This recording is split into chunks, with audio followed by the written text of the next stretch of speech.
নানি নানি, ও আমার নানি, তোমাকে ডাকু গুন্ডারা তুলে নিয়ে যাওয়ার পর আমার আশাতে চলছে কানাকানি। তোমার জন্য কাঁদতে কাঁদতে শুকিয়ে গেছে আমার দু চোখের পানি।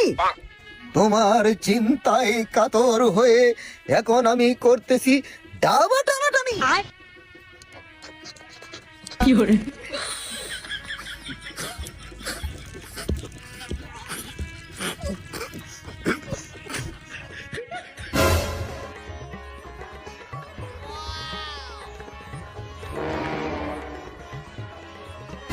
খামোশ বেদতুমিজ সেনাপতি, আপনি এত হাঁপাচ্ছেন কেন? গুস্তাকি মাফ করবেন জাহাপনা, ডাকো গুন্ডা আপনার মোবাইলের ইমুতে কল দিয়েছে, নানিমার সন্ধান মিলেছে। হ্যাঁ,